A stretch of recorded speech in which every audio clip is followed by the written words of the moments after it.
കഴിഞ്ഞ ചൊവ്വാഴ്ച മുതൽ സന്ദീപ് വാര്യർ ജയിലിലാണ്. കൊട്ടാരക്കര സബ് ജയിലിൽ.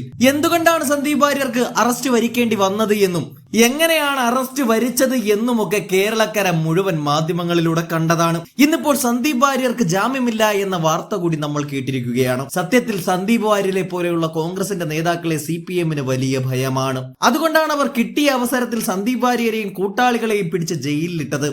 എന്നാൽ ഇവിടെ ഒരിക്കൽ ക്രൈംബ്രാഞ്ചിനെ വരെ ഇറക്കി ബാംഗ്ലൂർ വരെ പോയി സകല തെളിവുകളും പടച്ചുണ്ടാക്കി ഇതേ സർക്കാർ മാങ്കൂട്ടം എന്ന യുവ നേതാവിനെയും പിടിച്ച് അകത്തിടാൻ നോക്കിയിരുന്നു.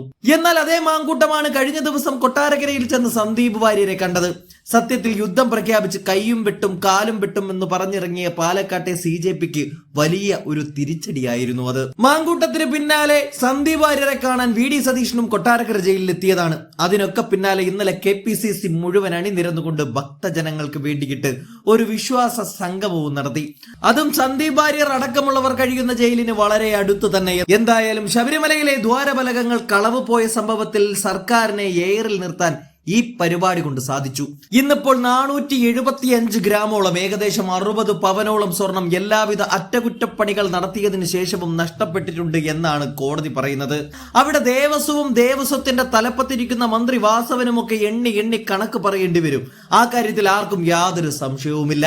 കഴിഞ്ഞ ദിവസമൊക്കെ സഭയിൽ എങ്ങനെയെങ്കിലും ഈ വിഷയത്തിൽ നിന്നും തടിയൂരി രക്ഷപ്പെടാനായി മനഃപൂർവ്വം ബോഡി ഷെയ്മിംഗ് പോലെയുള്ള അനാവശ്യ പദപ്രയോഗങ്ങളാണ് മുഖ്യനും മറ്റു മന്ത്രിമാരും നടത്തിയത്. അങ്ങനെയെങ്കിലും ശബരിമല വിഷയം വിട്ട് മറ്റു പല വിഷയത്തിലേക്കും കടക്കട്ടെ എന്നായിരുന്നു പിണറായി വിജയനും കൂട്ടരും കണക്ക് കൂട്ടിയിരുന്നത്. എന്നാൽ എല്ലാം തകിടം മറിഞ്ഞ കാഴ്ചയാണ് ഇന്നത്തെ കോടതി വിധി കൂടി പുറത്തു വരുമ്പോൾ കാണാൻ സാധിക്കുന്നത്. സന്ദീപ് വാര്യരെ കൂടാതെ നഹാസ് പത്തനംതിട്ട, വിജയ് ഇന്ദുചൂഡൻ കൂടാതെ 3 വനിതാ നേതാക്കൾ എല്ലാവരും ഇപ്പോൾ കൊട്ടാരക്കര സബ് ജയിലിലാണ്.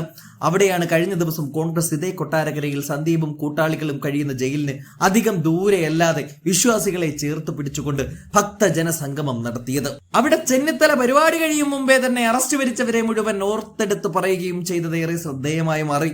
ചൊവ്വാഴ്ചയാണ് പത്തനംതിട്ടയിലെ ദേവസ്വം ബോർഡ് ഡെപ്യൂട്ടി കമ്മീഷണർ ഓഫീസിലേക്ക് യൂത്ത് കോൺഗ്രസ് മാർച്ച് നടത്തി അക്രമാസക്തമായതിനെ തുടർന്ന് സന്ദീപ് ഉൾപ്പെടെയുള്ളവർ ജയിലിൽ പോയതും എന്ന് കാണാം. ജില്ലയിലെ 75 മണ്ഡലങ്ങളിൽ നിന്നായ ആയിരക്കണക്കിന് കോൺഗ്രസ് പ്രവർത്തകരും ശബരിമല വിശ്വാസികളും അയ്യപ്പ ഭക്തരും കോൺഗ്രസിന്റെ വിശ്വാസ സംഗമത്തിൽ അണിനിരന്നു.